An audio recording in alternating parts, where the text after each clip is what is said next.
Bueno amigos, comenzamos el tiempo de entrevistas y crónicas del campo palmero y tenemos con nosotros a Ginés de Haro. Él es ingeniero agrónomo y también gerente de la SAC Guanche Agrícola. Con él vamos a hablar de plátanos, pero vamos a hablar de futuro, vamos a hacer balance de los resultados de este año, cómo están esas cuotas de mercado, cuáles son las tendencias, que es lo más importante, seguramente que lo que a ustedes más les va a interesar de nuestro mercado. Y sobre todo también tocaremos algunos mercados europeos, los más importantes, Londres, Hamburgo, París, para que vean ustedes cómo están las cosas, bastante similares con respecto a la banana de lo que ocurre en nuestro país. Vamos a saludarlos. Ginés, muy buenas noches. Hola, buenas noches, ¿qué tal, Lucio? Bueno, pues lo primero de todo, yo creo que lo importante es hacer una valoración del año, ¿no? Sí, bueno, desgraciadamente la cuota de la banana se estima, a falta de los datos de cierre, se estima que ha crecido alrededor de un 5% para situarse en torno a un 35%. Según las fuentes, variaría entre 30 y 40, pero podemos estimar que un 35% es bastante fiable. Este incremento de la cuota de la banana coincide además con la disminución de los envíos de plátano de Canarias. Es decir, se demuestra una vez más que para un consumo que se mantiene muy constante a lo largo de los años entre plátanos y bananas, la suma de plátanos y bananas, el consumo está en torno a 10 kilos por habitante y año en España. Para un consumo que se mantiene constante, lo que no se envía desde Canarias lo cubre automáticamente la banana. Y desgraciadamente es una tendencia que se ha producido desde los últimos años y que desde luego es preocupante, ¿no? Eso es respecto al mercado. A nivel de los productores locales, bueno, pues ha sido un año que habría que diferenciar, ¿no? Por un lado, los agricultores que tienen la fuerza de su fruta en verano, ha sido un año en cuanto a precios excepcionalmente alto. O sea, ha habido semanas en las que los precios han estado casi bordeando los 2 euros. Para los productores que tienen su fuerza en el primer cuatrimestre o en el último cuatrimestre, digamos que ha sido un año de unos precios medios que quizás rondarán los 40-42 céntimos para el agricultor, ¿no? Ginés, nos vamos ahora con los distintos mercados. Hay diferencias, sobre todo en la banana que se vende en los distintos mercados, Madrid, Barcelona, Bilbao, Sevilla. ¿Cómo están las cosas? Porque la verdad que en Mercabarna la tendencia de incremento de la banana es muy importante, ¿no? Podemos decir que en Barcelona se venden más bananas que plátanos a lo largo de todo el año, ¿no? Otros mercados, como el mercado del sur, es más un mercado que tiende más al plátano de Canarias, pero realmente, más allá de un mercado u otro, para mí la enseñanza es que todo lo que dejemos de enviar a la península es un hueco que se va a ocupar por la banana. Eso es una frase 1000 veces repetida y sin embargo sorprende que a pesar de esa realidad todavía haya algunos que opinen que la solución a nuestros problemas, cada vez que hay un problema de precios, la solución sea picar, ¿no? Cuando tú picas, pues les dejas un hueco a la banana que lo que hace es aumentar su cuota, y si a corto plazo la pica puede ser una solución, una especie de calmante muy puntual, a medio y largo plazo no deja de ser un peligro real dejar ese hueco. Respecto a lo que antes comentábamos sobre cómo ha sido el año en plátanos, quizás una tendencia que sí se está agudizando es que empieza a haber una mayor diferenciación entre distintos agricultores. Por un lado tenemos agricultores al aire libre, tenemos agricultores en invernadero, tenemos grandes explotaciones, tenemos pequeñas explotaciones, tenemos explotaciones en La Palma con unas condiciones determinadas en cuanto a costes, otras en Tenerife o en Canarias o en otras islas, de tal forma que cuando intentamos en conjunto decir qué tal ha sido el año del plátano, ya no podremos decirlo que ha sido bueno o malo para todos, sino que tendremos que especificar para qué tipo de explotación, ¿no? En este sentido, a veces se hacen análisis globales cuando el que los escucha no se siente reflejado en esos análisis. Cuando se dice, no, pues ha sido un buen año porque los precios han estado buenos. Bueno, han estado buenos, pero para un agricultor que le ha cogido una época de malos precios han sido malos, ¿no? Yo sí noto también que a veces hay un cierto desconocimiento respecto al cultivo de plátanos en otras islas. Cada uno habla de su isla, ¿no? Y esto se nota a veces cuando se habla, por ejemplo, en La Palma, la estructura de costes de una finca en La Palma es totalmente diferente a la que puede tener en Tenerife. ¿Cómo cambian los costes de producción? Porque en Tenerife el capítulo aguas, el capítulo trabajadores de la finca es un capítulo muy importante. Sí, bueno, en La Palma fundamentalmente tiene una ventaja, que es un agua de muy buena calidad y además a un coste muy razonable. Eso no solamente tiene un efecto sobre los rendimientos de la explotación, además permite incrementar la abonada sin incrementos de conductividad preocupantes, cosa que en Tenerife, por ejemplo, no sirve, ¿no? En Tenerife tenemos prácticamente todas las fincas están en riego por goteo por una cuestión de ahorro, ya que el agua en Tenerife puede estar a 20, 30 y hasta 40 céntimos la pipa de agua, ¿no? En La Palma esos costes serían incluso menos de la mitad, ¿no? Por otro lado, en Tenerife el régimen de aparcería, que es muy frecuente en La Palma, es poco frecuente. Normalmente se lleva más o bien explotar la finca con personal propio o mediante arrendamientos, ¿no?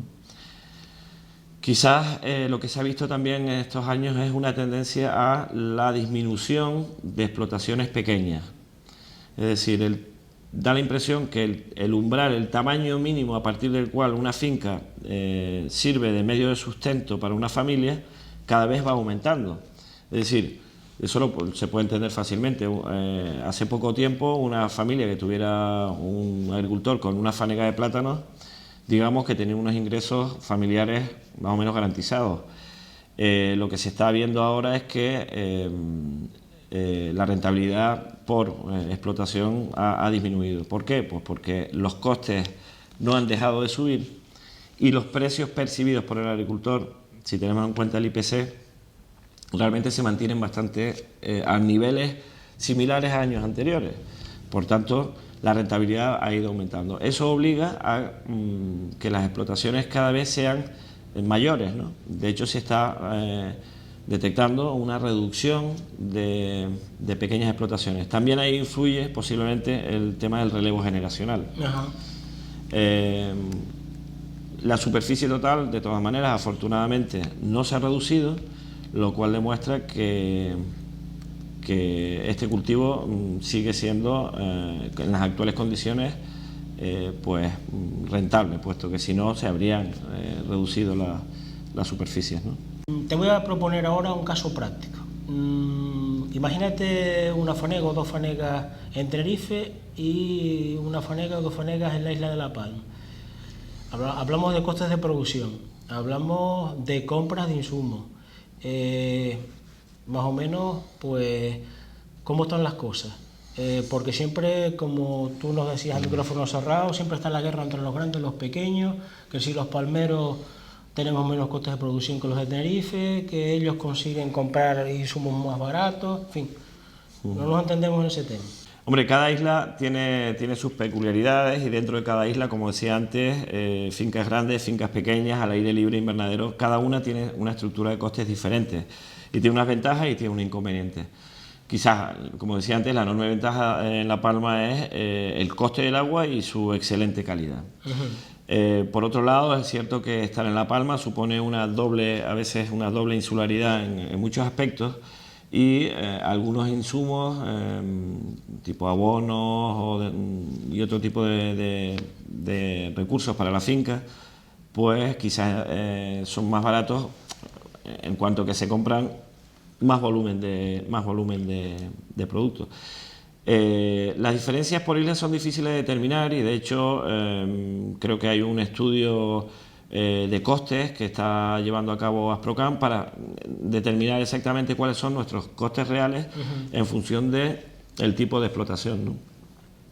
Como siempre, cada uno ve sus propias desventajas y las ventajas del otro. Pero realmente yo pienso que la mayor diferencia está entre buenos agricultores y malos agricultores. Es decir, buenos agricultores que son capaces de adaptarse a las circunstancias de su finca, y malos agricultores que no son capaces de hacerlo. En este sentido, yo creo que buen agricultor será aquel que sea capaz de sacar todos los recursos posibles dentro de las circunstancias en las que se encuentra. Es decir, a veces es mejor alguien que es capaz de sacarle 20.000 kilos por una fanegada que no otra persona que le saca 27.000. ¿Por qué? Porque sus condiciones naturales son peores, y en este sentido cada finca tiene, digamos, un potencial, ¿no? Es muy difícil de todas maneras determinar, decir si una es mejor que otra. Yo entiendo que cada finca y cada isla tiene sus ventajas y sus inconvenientes, y el reto del agricultor es sacarle todo el partido a la finca que tiene entre manos. Ginés, también vamos a analizar por las tendencias que yo creo que se han ido consolidando a lo largo de los años con respecto a las categorías, también los precios que se pagan por las categorías. Ahora hay una diferenciación muy importante entre las marcas, porque son las mejores en cuanto a categoría, y pues lo que son pues esas primeras, esas segundas, pues la diferencia es abismal, ¿no? Sí, una cosa que se está notando ahora como una tendencia del mercado es que mientras que antes estaban la extra, la primera y la segunda con un salto entre categorías entre 10, 15 céntimos, lo que se ha venido agudizando en los últimos tiempos es que existe una categoría por encima de esas extras, que es una extra seleccionada, que se está pagando muchísimo mejor que las extras tradicionales, ¿no? Y en este sentido cada vez hay un mayor salto entre categorías. El precio que tiene vamos a llamar esa gama alta de plátanos respecto a la extra convencional, las primeras y las segundas, cada vez es mayor. De tal forma que la mejora de la rentabilidad requiere que los agricultores, cuanto más porcentaje de esa fruta de gama alta, digamos, o fruta premium tenga, pues más rentable va a ser. Por otro lado está la situación que tienen las segundas, ¿no? Las segundas, que hasta hace poco tiempo eran un ingreso adicional para el agricultor, y eso lo habrán visto en sus vales prácticamente todos los agricultores, y es que muchísimas semanas la segunda no se paga. La segunda no se paga. Hay quien dice que la segunda tiene que ocupar un hueco en el mercado para competir con la banana, y eso es cierto, pero lo cierto es que si con la venta de segundas el agricultor no percibe ni un céntimo, pues evidentemente ahí hay una pérdida de rentabilidad de su explotación. Por tanto, quien marca las reglas del juego no son los empaquetados, ni son los gerentes de las OPP, ni es Asprocan. Quien marca las reglas del juego es el mercado, ¿no? Y lo que se está viendo es que el mercado demanda y busca y paga esos plátanos con muy buena presencia, con mucha vida útil y con mucha uniformidad, y además, si están certificados, mejor que mejor. Por tanto, quizás necesitaríamos tener más fruta de esa gama alta, y al mismo tiempo está sobrando, o el mercado no paga fruta de las peores calidades. Pero Ginés, el tema de las segundas, de las primeras, con respecto a las ventas en los mercados dirigidos directamente para la alimentación de los jóvenes en las escuelas, lo que se llama el plátano que se manda para las escuelas o que se compra para las escuelas, pues ha descendido también, es decir, con respecto a la banana. Aquí al final lo que cuenta es el precio, ¿no? Cuenta el precio, y también cuenta otros factores, como es la facilidad que nosotros les damos a los colegios y a los canales Horeca para comprar nuestro producto. Es decir, La banana respecto al plátano tiene una ventaja que es la estabilidad en el precio. Es decir, y alguien que tiene que hacer un presupuesto para su comedor, su restaurante, su hotel, necesita una estabilidad o saber a qué precios aproximadamente va a comprar un producto. Desgraciadamente el plátano es un producto con una volatilidad en el precio enorme, ¿no? Por tanto, para cualquier persona que quiera hacer un presupuesto lo tiene realmente complicado. Mientras que en el caso de la banana, pues sí tiene un precio bastante estable a lo largo del año, ¿no? Bueno, estamos viendo aquí en este momento pues un estudio realizado por Juan Nuez Llanes, que se difunde a través de lo que se llaman hojas bananeras, y estamos viendo, bueno, pues los dientes de sierra, es decir, la diferencia de los precios a lo largo del año, y vemos que el plátano sube, baja. Sin embargo, la banana se mantiene más o menos similar, que es lo que tú comentabas, ¿no? Eso es significativo, ¿no? Hombre, en el tema de la volatilidad del precio del plátano de Canarias, ahí tenemos, digamos, gente que opina distintas cosas. Hay gente que estaría dispuesta a firmar un precio rentable durante todo el año, si así fuera posible, pero también en esas subidas y bajadas hay quien dice que, bueno, si el plátano puede subir todo lo que quiera subir, ¿por qué no vamos a aprovechar esa posibilidad? Yo realmente creo que estas subidas y bajadas tan grandes no solamente no favorecen al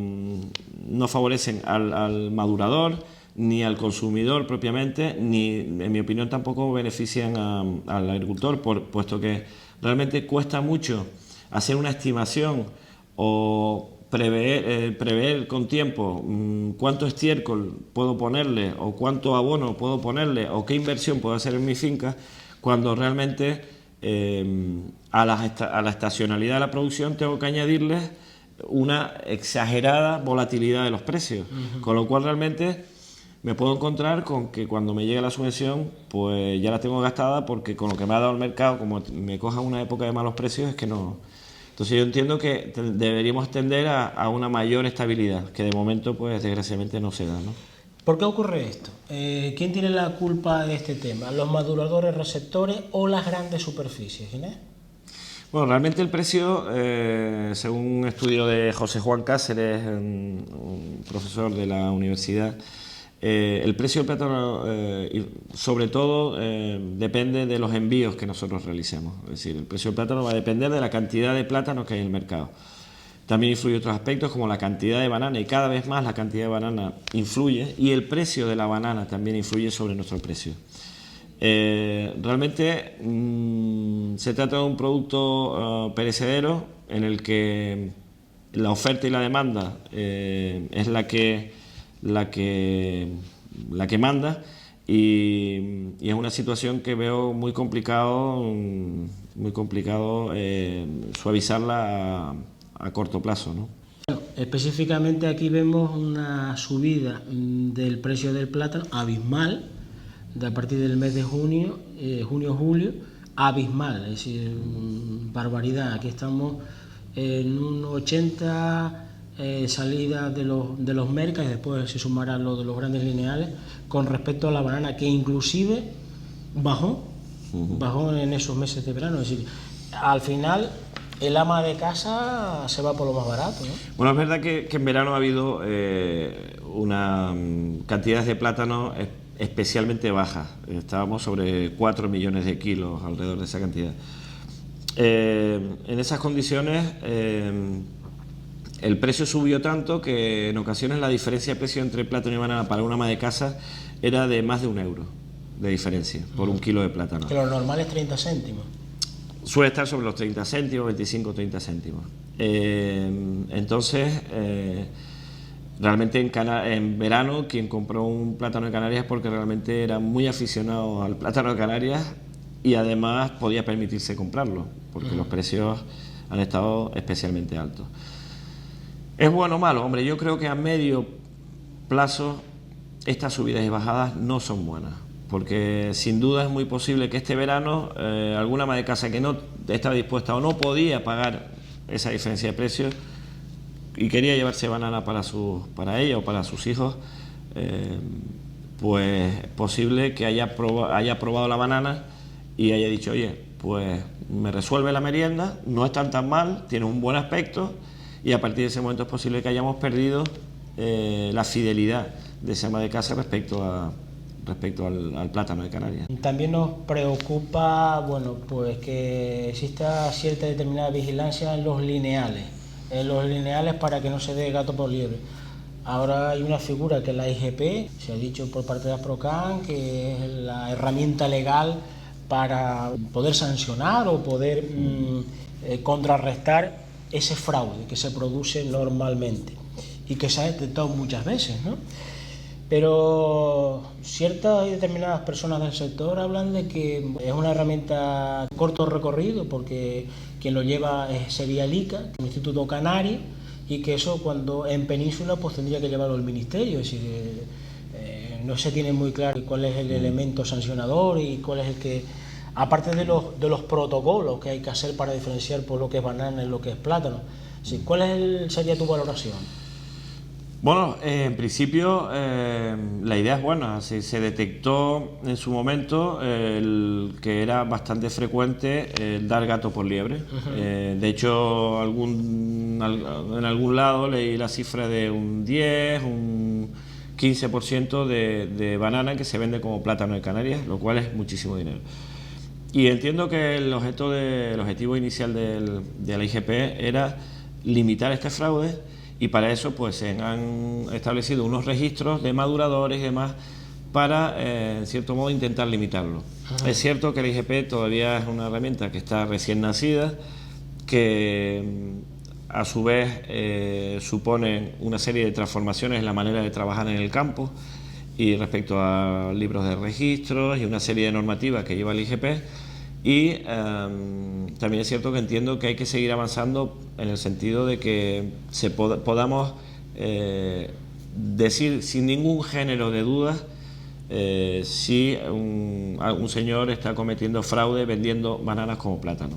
Pero de todas maneras, perdona Ginés, es muy complicado la figura del inspector en Península, que tenga acceso a las instalaciones para comprobar si se está produciendo el fraude. Digo, instalaciones de empaque, de maduración, de distribución, bueno, pues donde se está distribuyendo, bueno, pues manillas o flopados, lo que se vaya a hacer. Y después ver el recurso que se puede hacer, es decir, eso está, podemos decirlo, bueno, pues en pañales, ¿no? Sí, todavía estamos en un estado inicial. También hay que tener en cuenta que es muy complicado porque muchos productores están haciendo plátanos muy parecidos a los de Canarias. Y Camerún y los plátanos. En África hay plátanos más parecidos que los de Canarias. Un compañero técnico me comentaba una vez que él había visto plátanos en Perú que eran más canarios que los canarios. Entonces es muy difícil tanto la morfología. Y sobre todo los africanos, ¿no? Y en África tienen plátanos muy, muy similares y variedades muy parecidas a las nuestras. Entonces realmente veo que es un tema complicado y realmente demostrar legalmente que existe un fraude, hombre, yo creo que tenemos todavía que desarrollar muchos mecanismos para llegar a ese punto. De todas maneras, es cierto que el registro de la IGP en principio puede significar cierto control mayor respecto a los operadores del sector, pero de momento me da la impresión de que a veces dependemos un poco de la buena fe del que comercializa los plátanos. Quizás ese control, si estuviera reglamentado desde Europa, digamos Bruselas, sería un poquito más efectivo, ¿no? Sí, lo que pasa es que yo creo que es una cuestión técnica, es decir, diferenciar sin ningún género de dudas mediante las correspondientes analíticas, y además analíticas que estén homologadas y que sirvan de prueba que esto es una banana y que esto es un plátano y que el origen de esto es Canarias o esto es Latinoamérica o África. Hasta que lleguemos a ese punto yo creo que todavía hay bastante que investigar y que desarrollar, ¿no? Ginés, hablamos de tendencias de futuro en la comercialización, en el tipo de categorías, la presentación, las marcas del plátano y la banana, por supuesto, porque las dos cosas parece que van emparejadas y bueno, pues tenemos que luchar día a día, en este caso, entre el plátano y la banana. ¿Cuáles son las tendencias de futuro? ¿Por dónde van las cosas? Bueno, el futuro yo creo que va a ser complicado. O sea, la situación del mercado ya lo está haciendo. En el futuro la sensación que hay es que va a haber una mayor concentración, por un lado, de maduradores. El número de empresas que maduren quizás se van a quedar en 4 o 5 grandes empresas. Hay que recordar que el mercado alemán, siendo un mercado mayor que el nuestro, prácticamente hay 3 o 4 empresas que maduran bananas, mientras que en España siempre ha habido una mayor cantidad de maduradores. En principio parece ser que la tendencia va a ser que ellos se unifiquen. Eso significa que van a tener más capacidad de negociar y su poder de negociación respecto a los plataneros, pues si no hacemos nada, pues seguirá aumentando. Respecto a nosotros, en principio da la impresión de que de las 6 OPPs que éramos hasta hace muy poco, la tendencia va a ser a reducirse esas OPPs, quizás quedar 3 o 4 OPPs y al mismo tiempo el mercado lo que está pidiendo, ya lo comentaba antes, es calidad. O sea, nosotros para poder competir con la banana, ya que no podemos competir en costes, tenemos que competir en calidad, pero calidad real, no calidad que ponga en la caja extra y ya está. Estamos hablando de ofrecerles un fruto con una buena apariencia, bien lleno, bien maduro, homogéneo y con una vida útil tal que reduzca al máximo las mermas. Si conseguimos ese producto, y estamos en la línea de conseguirlo porque ya hay gente que lo está consiguiendo, conseguiremos una retribución para el agricultor. Quien no modifique las prácticas, no solamente de clasificación, sino esto es una cadena que viene desde el campo, realmente va a tener muy complicado llegar a niveles de rentabilidad en el futuro. Por otra parte, yo creo que cobran cada vez más importancia el papel de los técnicos tanto de las OPPs como de las explotaciones, porque en mi opinión los técnicos tienen que, además de su labor, vamos a llamar burocrática, que tiene que ver con rellenar libros de campo y hacer todo ese trabajo administrativo que es necesario, pues cobran más papel en el sentido de ayudar al agricultor a responder a una pregunta fundamental, que es cómo puede ganar más dinero. Y de esa manera los técnicos tendrán que cobrar mucha más relevancia quizás de la que han tenido hasta ahora, ¿no? Por otro lado, entiendo que hay líneas de investigación, aunque son tiempos de crisis y las investigaciones en todos los ámbitos, la I+D, se han reducido los presupuestos, pero creo que tenemos mucho que avanzar respecto a la fertilización, es decir, a un mejor aprovechamiento de los abonos que nosotros aplicamos.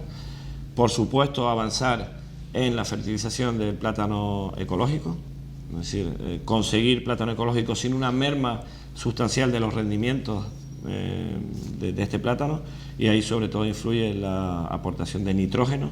Cómo aportar nitrógeno suficiente a una planta tan exigente en nitrógeno como es la platanera, y cómo conseguirlo de forma orgánica, ¿no? Y ahí tenemos muchísimo que avanzar.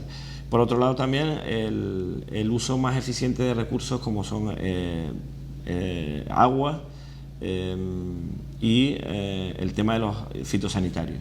Es decir, de qué manera podemos controlar esas plagas que no dañen nuestra calidad en un entorno en el que los productos fitosanitarios cada vez son, digamos, más respetuosos con el medio ambiente, pero también quizás menos efectivos con las plagas, ¿no? Ginés, otro tema importante y bueno, pues un poco pues se veía en las tendencias, sobre todo en muchos mercados, y es el tema ecológico y el tema convencional. Lo que sí está claro es que la fruta certificada va incrementándose y como bien decías, la calidad es imperante y sobre todo la vida útil. La vida útil es lo más que te reclaman los fruteros, los lineales, para poder defender la fruta, ¿no?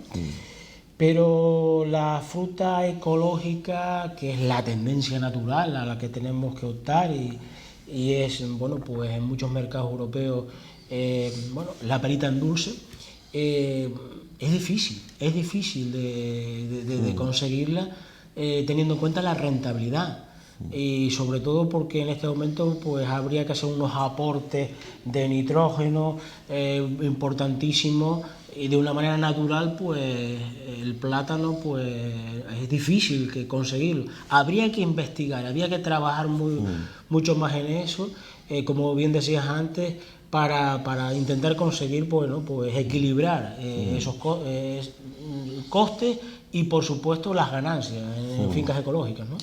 Sí, bueno, el ecológico no cabe duda de que es un campo muy interesante, de que hay un tipo de consumidor para ecológico, si bien es cierto también que en España el número de consumidores digamos que consume productos ecológicos es menor, todavía tienen menos conciencia que en otros países como puede ser Alemania, aunque también en este sentido hay un artículo reciente que decía que solo una mínima parte de los consumidores españoles estarían dispuestos a pagar más por un producto ecológico. Eso es una encuesta realizada entre consumidores y bueno, los datos están ahí. ¿Eso es por la crisis, Ginés? Por la crisis o porque todavía no hay suficiente conciencia respecto a las ventajas que tiene un producto ecológico. De hecho, también hay quien discute que esas ventajas sean tales, pero bueno, más allá de eso, el gran problema, como hablamos antes, es que necesitamos cultivar ecológico, pero al mismo tiempo mantener unos rendimientos que nos permitan garantizar la rentabilidad de la finca, porque sin rentabilidad ni hay plátanos, ni hay ecológicos, ni hay nada. O sea, lo primero es garantizar la rentabilidad para el agricultor. Entonces, en este sentido, a día de hoy, las mermas en los rendimientos pasados 3-4 años, todavía se están produciendo. Por tanto, tenemos que seguir avanzando a ver de qué manera podemos conseguir nutrientes suficientes para que la platanera se alimente de forma ecológica sin reducir de forma tan importante sus rendimientos, ¿no? Su producción. Bueno, pues ya para terminar, no quisiera pues dejar de preguntarle a Ginés de Haro sobre el tema del picudo. Él es yo diríamos que un gran experto, porque ha tenido que lidiar durante muchos años con él en la Isla Baja. Y entonces, bueno, pues se están haciendo una serie de actuaciones que, bueno, pues están conteniendo, es decir, ya no es las pérdidas que se producieron en un principio son tan importantes y entonces, bueno, pues nosotros, los palmeros sobre todo, pues tenemos que estar un poco pendientes de lo que se está haciendo, por dónde van pues, los trabajos que se realizan para controlar, porque como no cabe duda, la mitad de la isla pues tiene picú y la otra mitad pues posiblemente pues vaya a tenerlo dentro de muy pocas fechas, ¿no? Bueno, el picudo tiene una dificultad, es que la cochinilla o la mosca blanca o la lagarta se ven a simple vista y el picudo cuesta verlo y cuesta a veces, si no se tiene experiencia, cuesta detectar los efectos, ¿no? Porque son un poco como el colesterol, ¿no? Es ese enemigo silencioso, ¿no? Cuando te vas a dar cuenta resulta que ya a veces tienes toda la plantación infectada. Terminar con el picudo al 100% es prácticamente imposible, ¿no? Ahora, actualmente los medios que hay es, por un lado, el trampeo con trampa de feromonas y también está permitido la inyección, el pinchazo en la madre, en el rolo, a los 15 días de cortar la piña se puede pinchar. Entonces una combinación adecuada tanto del trampeo como del pinchazo puede reducir los niveles de picudo hasta un nivel, digamos, llevadero. Lo que sí hemos detectado nosotros en la finca es que cuando el grado de infectación es muy alto, su capacidad de reproducirse siempre va a ser mayor que lo que nosotros seamos capaces de reducir. En esas condiciones, mientras que en Martinica y Guadalupe lo que hacen es dejar en barbecho un par de años, 3 años, nosotros no podemos hacer eso. Entonces, lo que nosotros hicimos desde San Guanche, en una investigación con colaboración con el ICIA y llevada por la doctora bióloga Ángeles Padilla, fue arrancar esa parcela y, como sabíamos que si volvemos a sembrar la parcela con el picudo ahí, prácticamente se nos va a comer la plantación en 3-4 años, lo que hicimos fue hacer un ensayo de solarizar, es decir, poner un plástico con una serie de prácticas, poner un plástico y dejar durante los meses de verano, un mes, mes y medio, que se solarizara. De esa manera, al ver los efectos que tenía esa práctica, vimos que prácticamente el 95% del picudo desaparecía de esa parcela. Por golpe de calor, es decir, incrementa la temperatura. Exacto, por golpe de calor. Y al mismo tiempo es una práctica que se aplicaba ya en algunos cultivos, sobre todo para temas de nemátodos. Bien, pues aquí conseguimos, por un lado, controlar el picudo prácticamente hasta hacerlo desaparecer, mejorar el tema de nemátodos, pero nos sorprendió que además se producía una enorme mejora de las condiciones físicas y químicas del suelo, de tal manera que la primera aparición de esa parcela nos dio 10 kilos más que las parcelas que no estaban solarizadas. Por tanto, a partir de ese momento nosotros estamos solarizando todas las resiembras y más aún en aquellos sitios en los que vamos a tener un suficiente calor para conseguir una temperatura alta del suelo, ¿no? Yo, desde luego, creo que en La Palma, digamos, como tú decías, se ha detectado ya en el norte de la isla hace tiempo y creo que también en Fuencaliente. Sí. Y creo que debería ser fundamental, en primer lugar, la colocación de trampas de feromonas y un seguimiento adecuado de la trampa, es decir, no basta con ponerla y ya está, sino manteniéndola, que la trampa esté bien colocada y sustituirla cuando ya la feromona se ha agotado y con un manejo más adecuado pensamos que se puede, digo, si no controlar al 100%, sí por lo menos llevarlo a unos niveles manejables. Porque no olvidemos que es una plaga que es la que mayores pérdidas está causando en todo el mundo, ¿no? En una fanega, por ejemplo, en zonas bastante afectadas en Tenerife, ¿cuánto reduce en este caso la producción? Hay estimaciones que hablan de una reducción entre el 20 y el 30% de la producción. Y luego hay efectos que nosotros hemos visto, efectos, digamos, no tan visibles como es el retraso del cultivo. ¿Y la desestabilización, en este caso, de las matas? Se ve mucha fragilidad ante cualquier brisa que habitualmente la platanera soporta bien. Resulta que te tira muchísima más cantidad de matas al no tener un sistema radicular fuerte, ¿no? Y al mismo tiempo un retraso tanto en la aparición como en el llenado de la fruta y en muchas ocasiones realmente la fruta ni siquiera llega a llenar, ¿no? Se confunde a veces con alguna plaga, con alguna mutación, incluso hay gente que la confunde con mal de Panamá. Pero yo entiendo que al menos deberían todos los agricultores de poner una trampa para ver si realmente, una o varias trampas para ver si están afectados, porque desde el momento, cuanto antes se detecte y se tomen medidas, mucho mejor va a ser para la explotación. También otro tema que sí quisiera preguntarte es sobre los temas de agroseguros, de los seguros. Eso también es vital, aparte de que tenemos por la ampliación del seguro, es vital también, bueno, pues en momentos dados como lo que hemos pasado, donde ha hecho daño, sobre todo en las zonas bajas, bueno, pues que se tenga en cuenta que hasta que no se produzcan las precipitaciones, pues tenemos que dejar eso quietito, ¿no? Hombre, el agroseguro es un tema además que está un poco ahora candente, ¿no? Porque no hay que olvidar que mientras que el seguro hasta ahora era un coste casi secundario de la explotación, a día de hoy el agroseguro, cada agricultor paga más o menos 1 céntimo de euro por kilo, cuando antes no llegaba ni siquiera a la mitad, ¿no? Por tanto, ya empieza a ser un gasto que se pone allí en la cuenta de explotación y se tiene en cuenta, ¿no? Lo que nosotros pensamos, o lo que yo pienso personalmente, es que hay que adaptar los variables y los parámetros que rigen el seguro actual a la realidad del sector. Es decir, hay muchísimos casos en los que hay un viento que no supone una caída apreciable de plantas, pero por otro lado, el agricultor lo sabe, que se produce una pérdida de calidad importantísima, ¿no? Más aún ahora, donde tenemos categorías, como te decía antes, de gama alta, donde cualquier roce tiene muchísima más importancia que antes, ¿no? Y el aspecto de calidad dentro del agroseguro yo creo que es un aspecto que debería valorarse, o de pérdida de calidad debería valorarse más, frente a otras que a lo mejor sí se valoran más, como son plantas caídas y demás. Entonces, en mi opinión, creo que tenemos un trabajo conjunto importante para ajustar y afinar el seguro a los daños reales que se producen en una explotación, ¿no?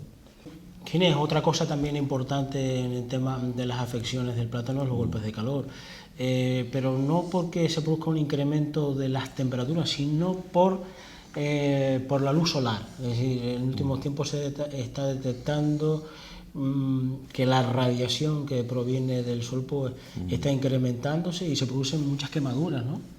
Sí, bueno, una cosa que nosotros hemos detectado en el norte de Tenerife es que llevamos 2 años en los que la intensidad de la radiación solar medida por las estaciones meteorológicas ha ido incrementándose respecto a la tendencia de los últimos 7-8 años. Eso genera que de pronto un día, un momento puntual, con la atmósfera limpia, en una cuestión de media hora, la fruta que no está puesta con paraguas o suficientemente protegida, incluso fruta que está en medio, no en los bordes, sino en medio de la plantación, se quema, de tal forma que casi parece que está quemada a soplete, ¿no? Es una cosa espectacular. Quemaduras ha habido siempre, pero sí es cierto que ahora estamos detectando que esa mayor radiación solar, por lo menos estos 2 últimos años, está generando mayores daños de los que estábamos acostumbrados. Además quema la mano de arriba, que es una mano muy aprovechable, incluso las 2 primeras manos, generando unos daños importantes. ¿La bolsa, si se embolsa, la bolsa puede proteger? La bolsa puede proteger algo, sobre todo el soleado, pero realmente cuando viene vamos a llamarlo un fogonazo intenso de sol y de calor, la superficie, la piel que está en contacto con la bolsa, coge tal temperatura, la bolsa, que no se evitan las quemaduras. Por tanto, tendremos que adaptarnos y hacer más sombrillas con las hojas, o tomar cualquier medida que le dé más sombra al plátano, porque a nosotros, desde luego, nos ha llamado muchísimo la atención este año ese incremento de las quemaduras. Bueno, pues todos morenos para el próximo año, ¿no? No, lo que uno piensa es que si eso pasa con la fruta, ¿cómo será con la piel de las personas, ¿no? Bueno, pues vamos a esperar a los estudios a ver qué nos dicen, ¿no? Y esperamos que no sea una tendencia, porque si no, todos achicharrados de aquí a... No se asusten, amigos, no se asusten que la cosa no creo que vaya a llegar a más. Bueno, dicen que el sol pues se está apagando, ¿no? Pero bueno, faltarán millones y millones de años. Pero no lo vamos a ver tú y yo. No lo vamos a ver. Ginés, gracias por este rato que has estado con nosotros. Por supuesto, a seguir trabajando ahí en la gerencia de la SAC Guanche Agrícola, ahí en la Isla Baja. Y por supuesto, no dejes de hacer investigaciones como esa que realizaste en solarización, conjuntamente pues con otros institutos, otros investigadores, porque yo creo que eso es lo importante, es lo que hace falta, por ejemplo, en campos como por ejemplo la fruta ecológica que hemos hablado antes, ¿no? Y en nutrición y otros muchos aspectos yo creo que tenemos muchísimas cosas que mejorar, aprovechamiento de residuos, hay muchísimos ámbitos en los que creo que tenemos mucho por trabajar, y desde luego no está todo inventado, eso está claro, ¿no?